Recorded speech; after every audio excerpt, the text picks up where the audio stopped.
E aí galera do canal de Oro, beleza? Estamos aqui hoje com o primeiro candidato a vereador convidado, Thales de Castro, né? O grande amigo meu aí, das antigas, lá da PUC Goiás, né? Formamos em História lá, ele primeiro que já é mestre. Não sou tão velho assim, não. Não é Mas é um cara muito fera, a gente conhece, já trocamos bastante ideia. E hoje ele tem a oportunidade de estar aqui como candidato a vereador e expondo as ideias dele para Goiânia, né? E eu tenho muito prazer de estar recebendo ele aqui. O Thales, como eu falei, é mestre em História, né? Já foi vice-presidente da Uni, né? Exato. Tem uma longa história política, agora foi recentemente assessor do Carlos Cabral, né? Deputado aqui em Goiânia. E um cara com uma trajetória política imensa, que a gente poderia ficar aqui vários minutos, horas. Mas apresente-se também, fala um pouco de você pra gente aí, né, antes da gente Beleza, iniciar. agradecer o convite, Marcos. Para mim é sempre uma satisfação conversar sobre política, sobre Goiânia, sobre as nossas expectativas para as eleições desse ano. Um momento difícil que a gente vive no Brasil e no mundo. Primeiro, por conta dessa gravidade da pandemia, né? Muitas pessoas aí sofrendo com perca de familiares, pessoas doentes, demonstrou uma dificuldade enorme do sistema de saúde aqui no Brasil. E segundo, pela gravidade social e econômica que a gente já vive no Brasil há alguns anos, né? O desemprego, o aumento da vulnerabilidade social, da pobreza, enfim. Então é um momento difícil, mas as eleições estão marcadas, né? Foram confirmadas pelo Congresso Nacional para o próximo dia 15 de novembro, o primeiro turno, o segundo turno nas cidades onde é possível, onde terá segundo turno, no dia 29 de novembro.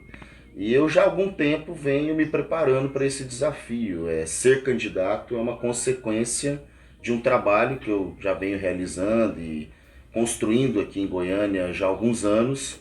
Eu comecei minha militância no movimento estudantil secundarista. Eu fui vice-presidente, depois presidente do Grêmio Estudantil do Colégio de Aplicação da Universidade Federal de Goiás, o CEPAI. Logo em seguida, quando eu entrei na Universidade Federal, eu já intensifiquei na militância, participei, disputei o centro acadêmico, disputei o Diretório Central de Estudantes, ganhamos a eleição do DCE em 2006, dirigimos o DCE da Federal, e nesse processo eu fui me conectando com pessoas de vários outros estados do Brasil, onde a gente criou um movimento, que é o Movimento Mudança, e através desse movimento eu fui eleito vice-presidente da UNE, União Nacional de Estudantes, na gestão de 2007 a 2009, e foi uma experiência para mim fantástica, onde eu pude conhecer a realidade da universidade em vários estados, da universidade pública, da universidade particular também. Foram 2 anos de muito debate, porque foi naquele período que o presidente Lula e o ministro Aécio Haddad implantou o REUNE, que foi o Programa de Expansão das Universidades Federais. Então houve uma mobilização muito forte da comunidade universitária em torno desse programa, de debater nas perspectivas, o quanto que impactaria no acesso à universidade. Depois eu voltei, trabalhei na prefeitura de Goiânia, fui presidente da associação de bairro, enfim, tenho uma militância também muito ligada aos movimentos sociais e populares aqui da cidade. Tive essa experiência na gestão pública também, que foi algo importante, enfim. Então a gente já está há um tempo na luta, há um tempo participando, militando, e o grupo que a gente constrói aqui em Goiânia tomou a decisão de lançar um candidato a vereador e solicitou PSB, né? pelo PSB, e eu resolvi fazer essa disputa e, assim, com seriedade, acreditando na possibilidade de ganhar a eleição e, muito mais do que ganhar, a gente poder realizar um trabalho de qualidade na Câmara de Vereadores. Então, obrigado pelo espaço aí para a gente poder conversar um pouco sobre as nossas ideias. Que isso, a gente agradece, eu sei que nem todos topam, né, vir aqui trocar essa ideia, né, e quem topa a gente sabe que está comprometido com o debate, com a evolução da discussão política, né, porque a gente sabe que a discussão política hoje está bem travada em muitas questões ideológicas e muita coisa antiga do Brasil, né. Então a ideia do nosso canal aqui é essa, abrir o espaço, né, tanto que o nome do nosso quadro a gente denominou como Ágora Política, para trazer um pouco dessa aura grega, né, de discussões e tal, então melhorar a qualidade do debate, e principalmente em Goiânia, né, então nosso foco é aqui em Goiânia. Bom, vamos iniciando então a questão das perguntas, né, Beleza, vamos lá. da nossa interação. Então assim, para começar já, eu quero trazer uma pergunta minha, né, e depois vai ter a pergunta da galera lá das redes, né? E tem uma pergunta especial também que a gente pediu para uma especialista produzir para você. Olha Beleza. só, Bacana. que responsabilidade. Responsa. Muito bem, então a minha primeira pergunta, Thales, tem a ver com a nossa área, né, da educação.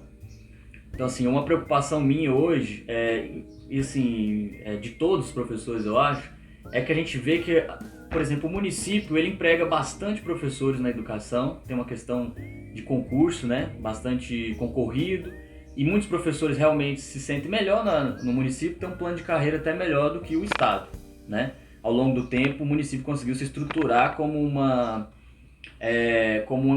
carreira, né, um plano de carreira para os professores melhor do que o estado, né?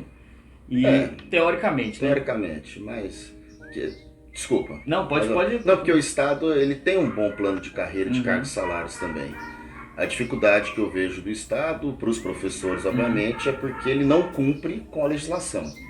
Então o Estado não paga o piso, o Estado, quando o professor tem ali o direito de progredir, o Estado não dá essa progressão para o professor.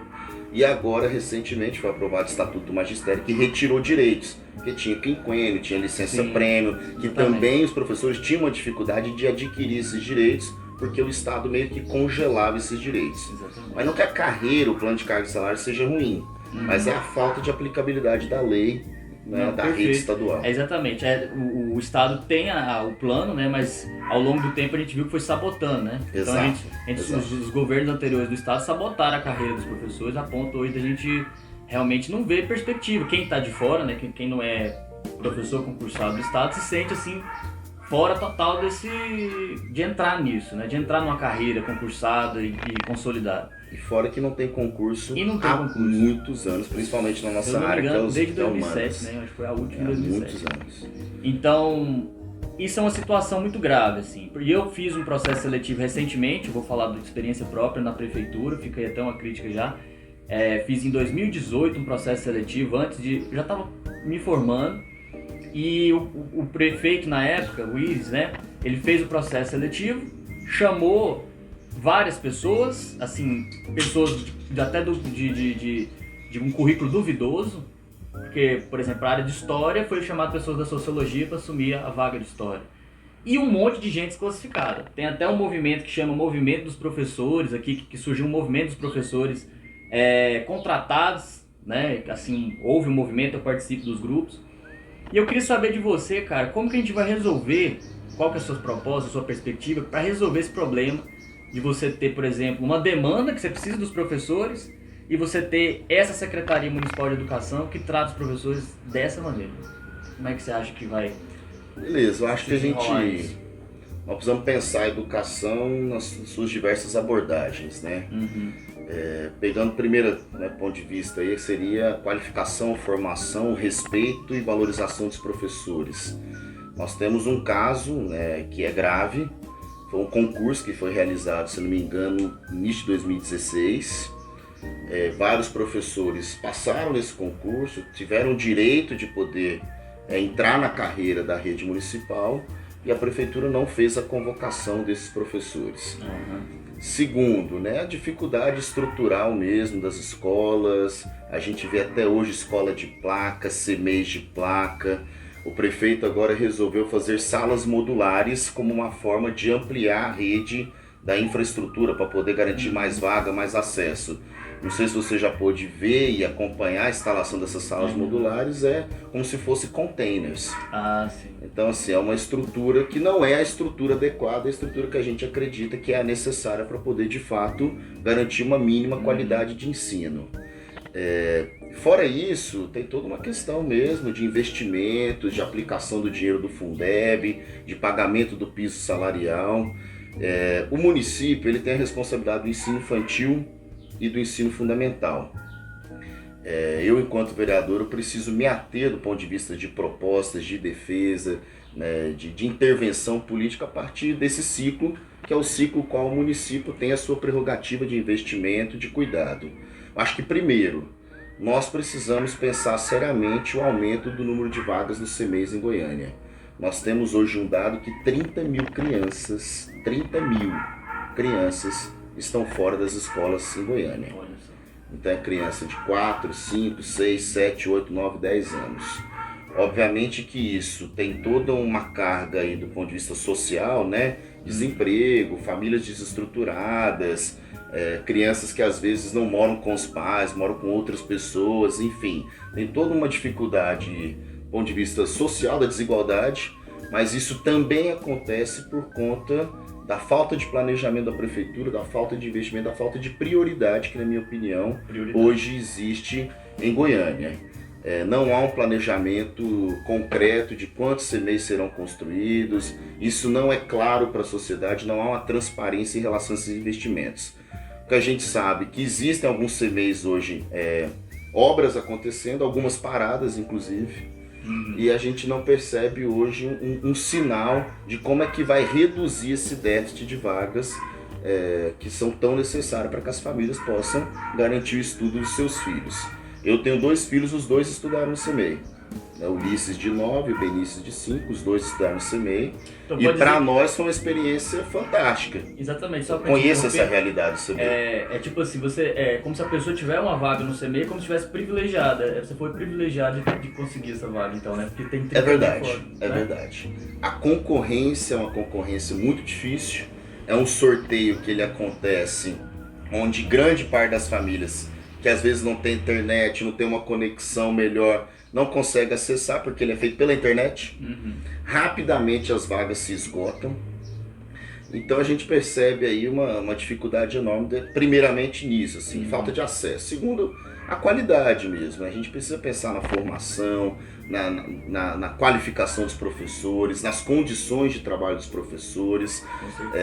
E por isso que o vereador ele tem um papel muito importante, Marcos, e todo mundo que está nos acompanhando, de fiscalizar o orçamento público e garantir de fato que a arrecadação seja bem aplicada. Sim. E que constitucionalmente os percentuais que são determinados para a saúde, para a educação, para a assistência social, para a cultura, para o esporte, eles possam de fato serem aplicados. E que não haja uma maquiagem em torno desses números, dizendo que investiu aquilo que era para ter sido investido, mas que na verdade investiu muito menos porque esse dinheiro foi alocado em outras áreas ali do orçamento público. Então eu acho que primeiro nós precisamos pensar essa questão do planejamento de escolas e CMEIs. Nós precisamos pensar como que a gente amplia as escolas de tempo integral. Falar de escola de tempo integral para ensino médio é um pouco mais complexo. Por quê? Porque é uma faixa etária onde as pessoas, a gente viveu isso, querem às vezes trabalhar, precisa de uma renda, precisa ajudar a família. Sim. E às vezes tem que buscar outras formas de sobrevivência. Ficar o dia inteiro na escola é difícil se não tiver uma bolsa permanência, não tiver uma estrutura do Estado para garantir que esse jovem fique. Mas para o ensino fundamental, não, escola de tempo integral é possível. Uma criança de 10, 11, 12 anos, ela tem uma condição de poder ficar na escola o dia todo, que ela não tem essa obrigação e responsabilidade, às vezes, de ajudar financeiramente dentro de casa. Pelo contrário, acho que para a família teria uma tranquilidade maior, garantindo que seu filho pudesse ficar na escola de tempo integral.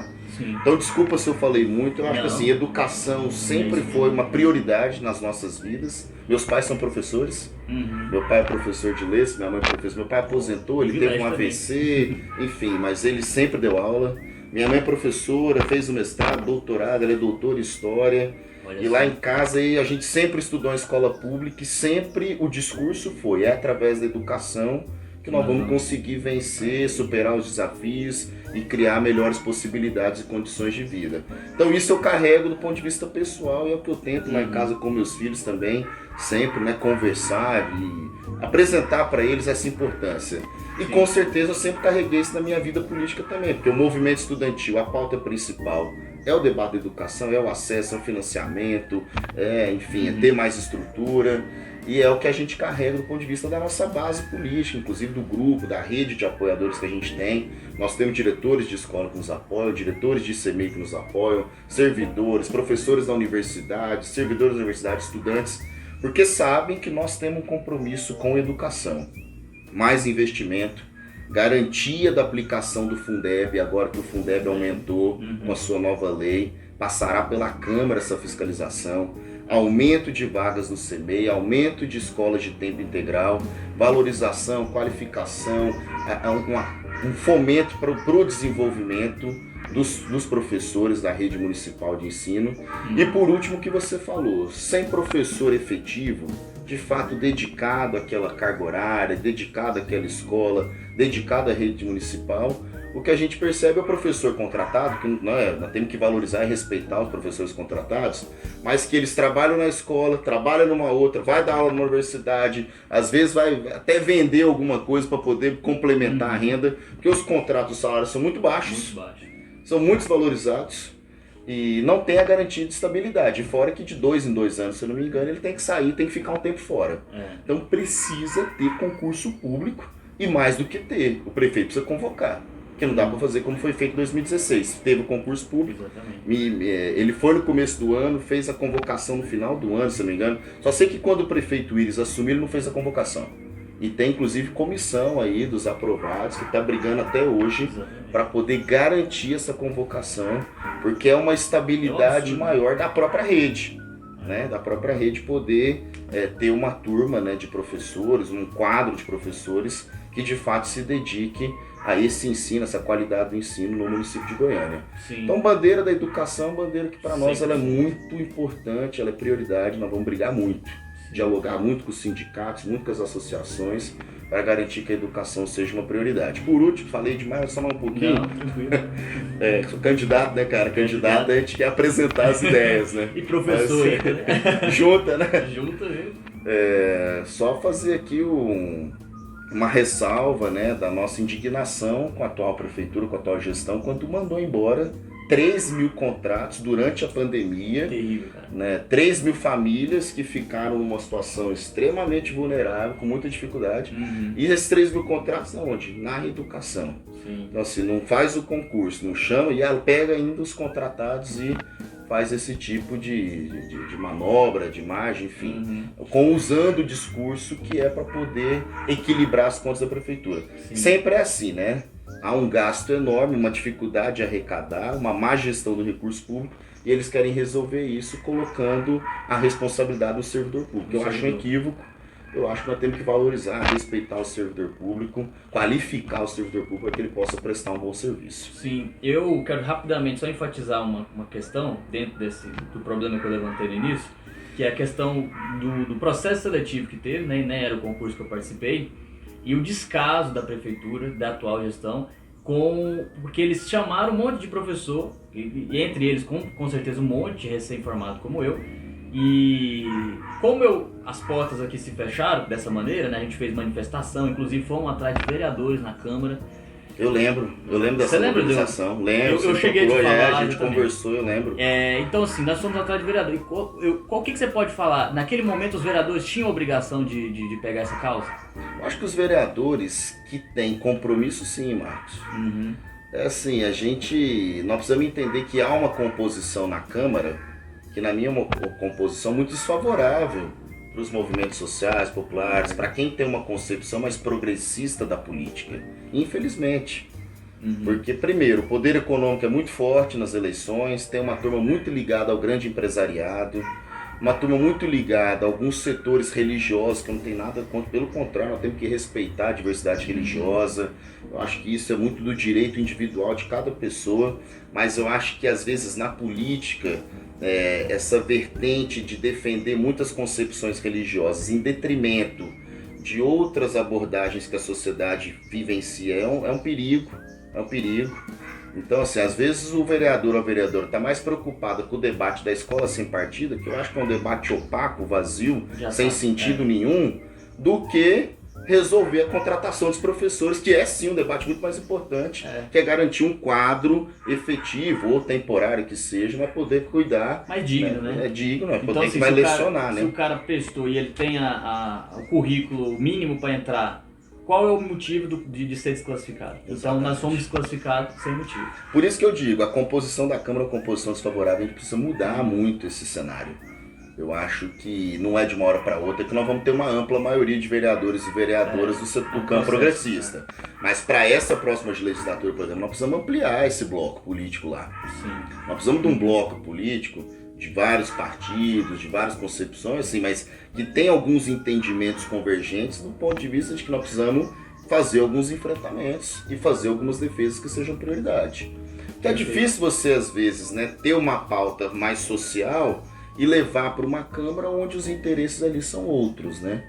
Então por isso que eu percebo que ali naquele momento vocês tiveram muita dificuldade, né? Demais. Vários vereadores, recebe, conversa, tá, mas efetivamente não atua para poder ajudar, né? Não, eu me senti enganado ali, bobo, assim, na linguagem, mas a gente foi lá atrás de quem poderia dar um auxílio na fiscalização no processo seletivo da prefeitura e a gente teve o quê? A resposta foi, vamos resolver e tal, e aquela enrolação. Mas não era resolver de fato, entendeu? Não era comprar a briga. Então, a gente vê que a Câmara Municipal de Goiânia tem uma obrigação muito forte com os goianos, entendeu? Com certeza. E por isso que o processo que você está falando é importante, a gente tem que tentar fazer, né? Posso fazer um complemento nessa Pode. fala sua? Existe um entendimento, assim, primeiramente que nem grande parte da sociedade às vezes não entende efetivamente qual que é o papel de um vereador e de uma vereadora.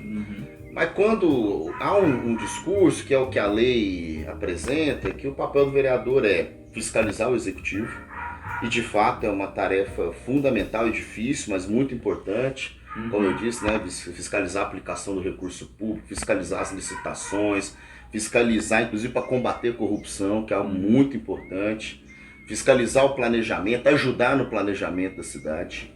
Uma segunda prerrogativa, e também muito importante, é apresentar projetos de lei, votar projetos de lei do Executivo e dos outros vereadores e vereadoras. Mas há um entendimento que o papel do vereador se reduz a essas duas principais ações, a fiscalização e a proposição e votação de projeto de lei.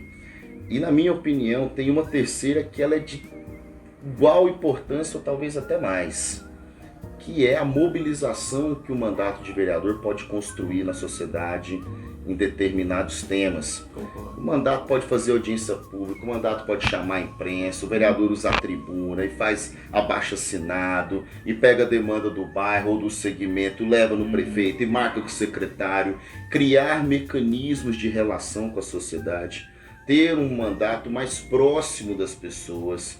Eu acho que isso é tão fundamental quanto fiscalizar e quanto propor projetos, porque nós precisamos trazer a sociedade, ou parte dela, para os debates que acontecem na Câmara. E um vereador ou vereadora que de fato se propõe a construir um mandato popular, ele precisa conhecer a cidade. Ele precisa rodar, ele precisa andar, ele precisa visitar o CAS, ele precisa visitar o CEMEI, ele precisa ir nos terminais de ônibus, ele precisa escutar a sociedade, ele precisa criar essa relação para que determinadas pautas possam ser fortalecidas. Então, o debate da educação, nós precisamos ter completo diálogo ali, permanente diálogo com os sindicatos, com a sociedade, com os professores, com associações, chamar e fazer audiência pública e debater. E o que a gente percebe são mandatos na atual Câmara de Goiânia, não vamos generalizar, não vou citar nomes também, mas a gente percebe mandatos muito acomodados nesse sentido. Não dialoga com a população, não mantém uma presença, não mantém um constante processo de mobilização. E é o que eu acho que vocês perceberam ali, né, naquele momento. Procuraram alguns vereadores e vereadoras que são muito vereadores de gabinete. E nós precisamos de vereadores que extrapolem o gabinete. Concordo. Que de fato possam ter uma constância de diálogo com a sociedade para que isso ajude a sociedade, inclusive, a participar mais. A gente tem uma democracia um pouco mais real e não essa democracia artificial que a gente vive hoje. Eu acho que a galera tá se atentando a isso e a gente tem que lutar por isso. Mas vamos para uma pergunta aqui, nosso tempo tá correndo, da Grazi, cara, uma aluna minha. Aluna minha do 9º ano do Fundamental, mandou uma pergunta pra você. Bacana. Eu falei, quem mandar uma pergunta aí vai ter um ponto. Não. Choveu de pergunta. Mentira, não, ela que é muito dedicada falou, não, eu vou mandar e tal, e mandou. Aí ela fez 2 perguntas, aí eu vou fazer uma que é rápida e depois a outra você também. Qual a escola dela? É a Rede de Ensino e Integração, lá no Parque Oeste. Um abraço pessoal aí da Rede de Ensino e Integração, viu? Um abraço, Grazi, valeu.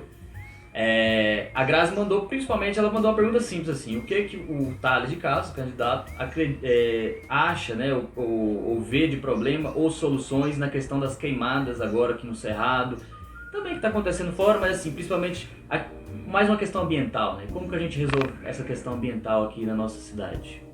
Maravilha, excelente colocação e sem demagogia nenhuma, Marcos. Se vocês forem observar meus posicionamentos nas redes sociais, no material que nós estamos produzindo aí com as nossas principais 16 propostas e outros debates que a gente tem feito, a gente tem buscado colocar a pauta ambiental em mesmo nível de importância que as demais pautas que historicamente são pautas mais protagonistas no debate político no Brasil. Quais são?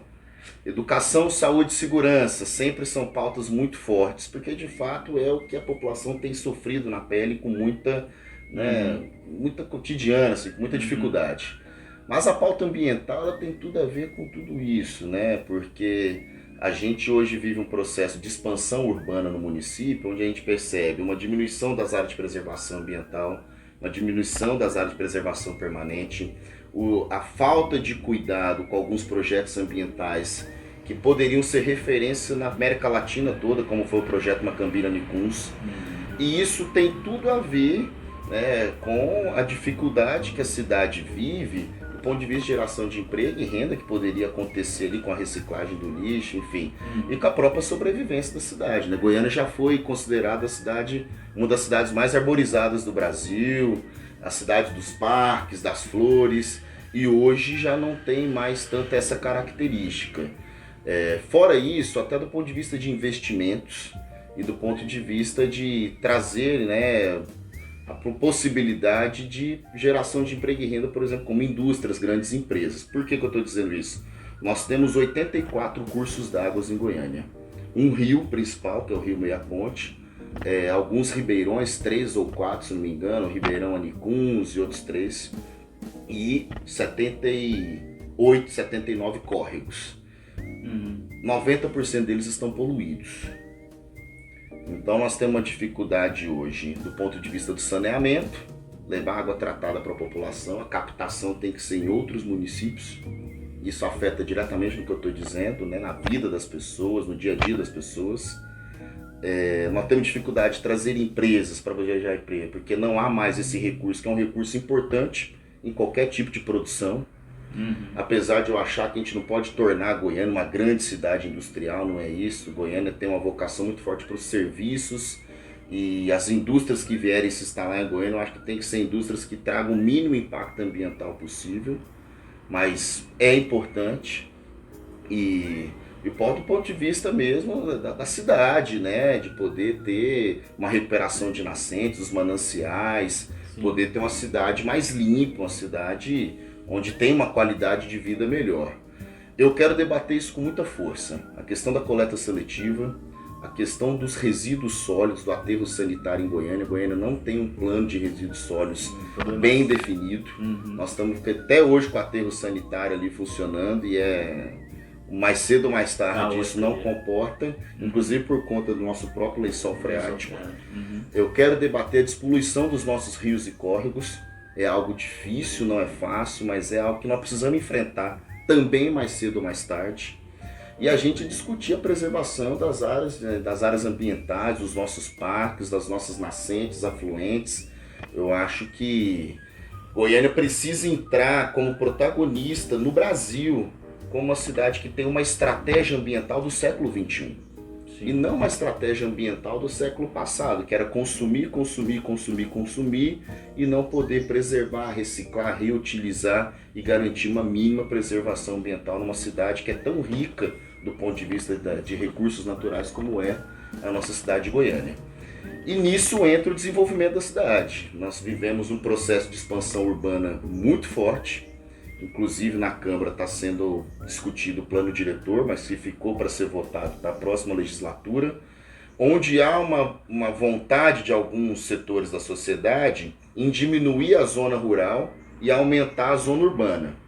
O que isso significa? Aumentar loteamento, aumentar a construção, aumentar prédio, aumentar a área impermeabilizada. O que eu digo área impermeabilizada? Asfalto. E isso prejudica a questão das chuvas, né? Demais toda a questão da absorção do nosso lençol freático, que com os anos pode acontecer como acontece em alguns países da Europa, de não ter água. Não tem água, não faz o ciclo, enfim. O Cerrado já sofre fortemente com isso. A gente está vendo aí queimado nas Chapadas Veadeiros, no Parque Nacional das Emas, ali em Chapadão do Céu, no Altamiro aqui, indo para Anápolis. E isso é uma concepção que eu acho que nós precisamos combater com muita educação ambiental também. Desde as escolas, mas também com grandes programas, dialogando com igrejas, escolas. Acho que nessa hora a gente precisa fazer um grande processo de diálogo com a sociedade, da necessidade da sociedade também perceber para ela a importância de garantir esse processo de preservação, né, com a reciclagem, com a coleta, de não às vezes fazer uma queimada ali que acha que não vai gerar nenhum problema, mas gera, né, do ponto de vista do dióxido de carbono, até mesmo de se espalhar e poder até gerar graves consequências. Eu acho que nós precisamos colocar a pauta ambiental em igual importância como outros temas, porque isso é a nossa vida. É a nossa vida, é a garantia da sobrevivência da espécie. Não só nossa, mas da fauna, da flora, né, e tudo que nos cerca. E Goiânia precisa discutir muito seriamente essa questão da expansão urbana, porque se a gente entrar na lógica de que a cidade precisa crescer a qualquer custo para gerar economia, divisas, renda, nós podemos viver um grave problema que é a diminuição da nossa área verde. E a diminuição da área verde é uma cidade que vai aumentar os seus índices de calor, né, de temperatura, vai ter mudança do clima, Ele já tá sentindo. e fora isso, né, geração de lixo, diminuição, como eu disse anteriormente, até mesmo o processo de absorção da água, que eu acho que é algo grave. E quero escutar mais, né? Eu não sou um especialista na área ambiental, mas eu acho que nós precisamos trazer a galera da área ambiental para discutir os projetos na Câmara, dialogar com as universidades, com ONGs, entidades. Por isso que eu digo que o mandato de vereador precisa ser um mandato que construa mobilizações. Sozinho eu não vou conseguir enfrentar e discutir todos os temas. Nós precisamos ter uma boa equipe no mandato, mas sobretudo bons diálogos com a sociedade para trazer opiniões, sugestões e poder, através do mandato, discutir com qualidade, com segurança, os temas que a gente precisa discutir aqui em Goiânia. Muito bom. Vocês vão ver agora a pergunta da nossa amiga Ana Paula, tá? Que é a nossa próxima pergunta aí. O Thales vai responder e em seguida ele já responde. É isso que eu quero falar. Então vai lá. Olá a todas as pessoas que veem este vídeo. Eu sou Ana Paula. Sou historiadora, ativista do movimento de mulheres negras. Estou aqui gravando esse vídeo a pedido do meu colega Marcos e eu gostaria de saber, Thales de Castro, sabendo que recentemente, né, nós perdemos a nossa Secretaria Municipal de Igualdade Racial, como é que você pretende fortalecer o debate antirracista, né, a partir do lugar que você pretende ocupar, né, quais são as estratégias, né, como você vê esse debate sobre a questão racial aqui no estado de Goiás, sabendo que cerca de 60,22% das pessoas se autodeclaram negras. Então, agradecer a Ana Paula pela pergunta, e é uma pauta fundamental. Nós vivemos um racismo estrutural no Brasil, um racismo velado, onde as pessoas não reconhecem que há. Mas quando a gente pega os dados, os índices, a gente percebe que é algo extremamente grave, muito forte, né? Os brancos ganhando melhores que os negros, mais brancos nas universidades, mais brancos nas empresas, a violência policial é maior contra os negros, a população carcerária maior é da população negra, e nós precisamos enfrentar isso com toda a nossa força. Primeiramente, dando visibilidade para o tema, fazendo a discussão, fazendo o debate, fazendo audiência pública, e segundo, criando políticas públicas que possam fomentar a igualdade racial no nosso país, no caso aqui em nossa cidade. Eu estou propondo, no nosso planejamento, nas nossas propostas, a gente tem apresentado a criação do Plano Municipal de Igualdade Racial, buscando ali as orientações, metas e diretrizes que foram aprovadas no Estatuto da Igualdade Racial a nível de Brasil. Nós precisamos institucionalizar leis em Goiânia no enfrentamento ao racismo e na busca da igualdade racial. E isso fazer o debate nas escolas, na periferia, na formação das forças de segurança pública, por exemplo, como a Guarda Municipal, que é onde o município, né, tem a sua prerrogativa. Precisa passar pelo debate da formação desses guardas municipais, a necessidade de ter uma cidade mais democrática, mais respeito, uma cidade mais tolerante, e uma cidade que não aceite, que não permita de forma alguma o racismo da forma como a gente vem permitindo. A gente, que eu falo, né? A sociedade, a prefeitura, os governantes, os políticos, da forma como eles vêm permitindo que aconteça aqui em Goiânia. Tenho várias pessoas do movimento negro na minha campanha. Tem o Leandro Dias, que já foi da Superintendência de Igualdade Racial. Tem o Arthur, que é assistente social, que é do movimento negro. Eu fiz várias lives sobre esse tema ao longo da pandemia, sobre intolerância religiosa. Tem o Thales Damascena, que também é um cara do debate fortíssimo. A Poliana Rodrigues, do Empodere as Pretas. Então nós temos hoje um núcleo organizado dentro da nossa campanha para formular a política, para debater, para crescer esse debate, porque nós achamos que ele é de extrema importância na nossa sociedade. Muito bom. Tem uma outra pergunta aqui que eu acho que vai dar tempo para o Thales responder, que é como, que veio do O Thiago Olive, é o Instagram dele, né? Chama Thiago, né, o rapaz. E ele mandou pra gente a pergunta: como que o candidato pretende atuar frente à mobilidade em Goiânia, seja por meio de ciclovias e principalmente transporte público tão caro e deteriorado? Olha só, eu tenho hoje uma condição, vamos assim dizer, de debater o transporte público, a mobilidade urbana com uma certa segurança, assim, com umas pautas que eu acho que são importantes, porque eu fui assessor da secretária municipal de trânsito no ano de 2013, convivi muito com essa pauta durante um ano todo. Eu que recebia as demandas na secretaria, eu que visitava os bairros, escolas e todos os pedidos que chegavam até nós.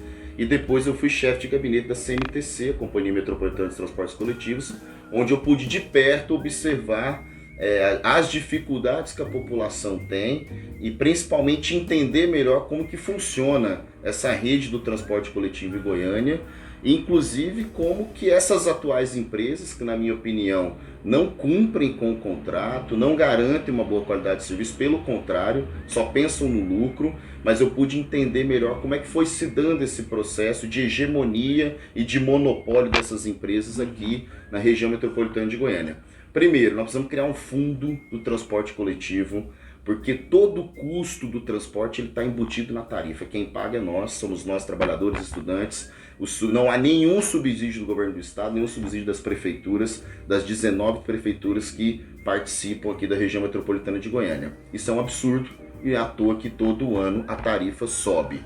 Segundo, nós precisamos fiscalizar muito os contratos e as empresas de ônibus. Precisamos fortalecer o poder público nessa função. A gente percebe uma CMTC sucateada, não tem fiscais, o número de fiscais necessários, não tem engenheiros de tráfego, de trânsito, de transporte necessários, um número de engenheiros para poder planejar melhor o transporte coletivo na nossa cidade. E nós precisamos fortalecer o poder público nessa fiscalização para garantir que as empresas minimamente cumpram, ou até mesmo rever os contratos. Alguns candidatos a prefeitos estão debatendo isso. Poder pagar, por exemplo, por quilômetro rodado. Porque por quilômetro rodado a empresa vai ter o interesse de botar ônibus na rua e de rodar mais. Isso talvez possa gerar uma qualidade melhor do ponto de vista de pontualidade, de mais frota, de frota renovada. Precisamos defender que várias capitais do Brasil têm ônibus com ar-condicionado, com Wi-Fi. E por que Goiânia não? A gente fala disso, as pessoas acham estranho, mas claro, Curitiba tem um ônibus com ar-condicionado, Recife, Rio de Janeiro tem. Precisa do poder público meter o dedo na ferida, o poder público enfrentar esse processo. E eu não tenho dúvida nenhuma que precisamos. A escada hierárquica na mobilidade urbana, na minha opinião, é primeiramente o respeito ao pedestre. Porque o pedestre é a figura mais frágil de todo esse processo. Então, calçadas acessíveis, calçadas bem feitas, faixas de pedestre, semáforos funcionando, abotoeiras, um planejamento melhor na cidade para os pedestres. Depois, bicicleta, ciclofaixa, ciclorrota, que possa ter locais onde os modais se conectam. O que são os modais? O transporte, a bicicleta, ou talvez o BRT em alguns terminais. A pessoa possa ir de bicicleta, a partir disso ela possa usar um ônibus, enfim. Depois vem o transporte coletivo e os corredores de ônibus são fundamentais.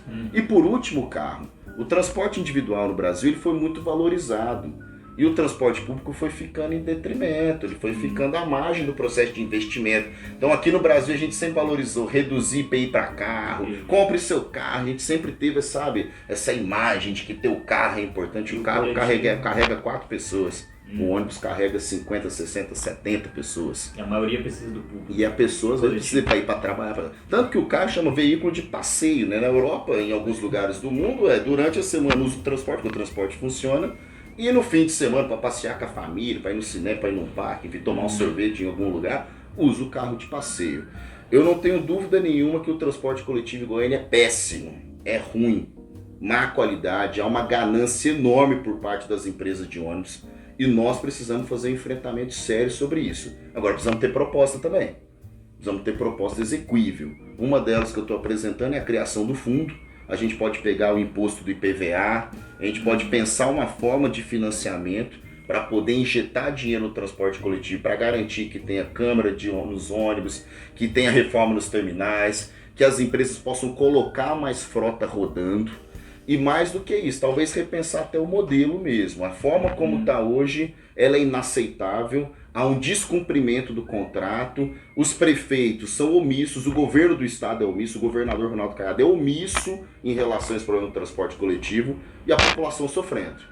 Nós precisamos pensar seriamente o respeito ao pedestre, ao ciclista, ao transporte coletivo e garantir também mobilidade para quem usa o carro, porque obviamente que também é importante. Então, através disso, com muita sinalização horizontal, vertical. A Goiânia é mal sinalizada. Você vai em bairro, não tem nem a placa da lombada. Coisa simples, coisa básica de qualquer cidade. Quem vem de outro município para Goiânia não sabe onde fica o centro, não sabe que não tem placa turística, não tem nada. No sentido de garantir que a pessoa saiba para onde se deslocar. Isso é básico em qualquer município grande do país. Sinalização.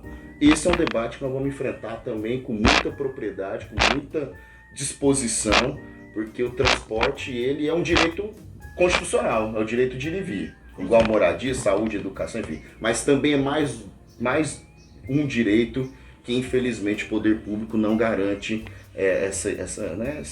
para nós todos, para toda a sociedade. Obrigado. Bom, aí pela pergunta, um abraço. É o Thiago, né? O Thiago. Lá do Instagram, que segue a gente lá.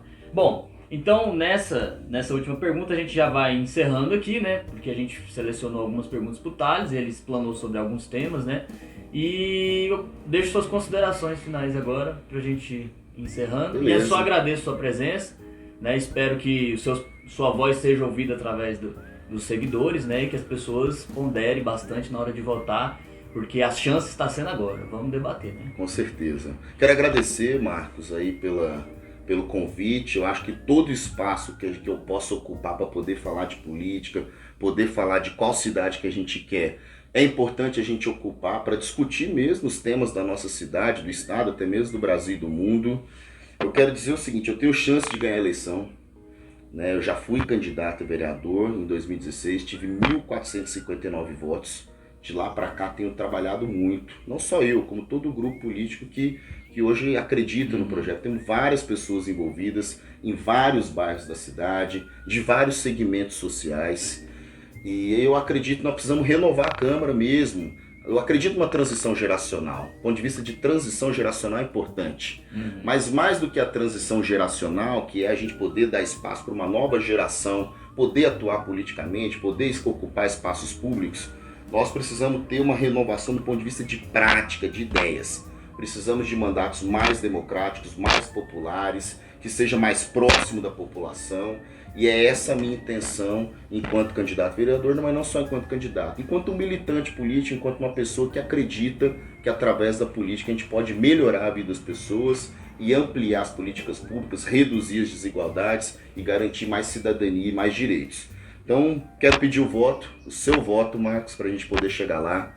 Quero pedir o voto de cada um que está nos assistindo, para que a gente possa ter uma campanha vitoriosa, mas mais do que isso, construir um mandato que possa qualificar o debate na Câmara e possa contribuir para uma Goiânia mais humana, mais acessível, mais sustentável, uma Goiânia que seja uma cidade boa da gente viver, com melhores condições de vida, com melhor qualidade dos seus serviços públicos. É isso aí. Muito bom. Muito obrigado. Obrigado. Valeu.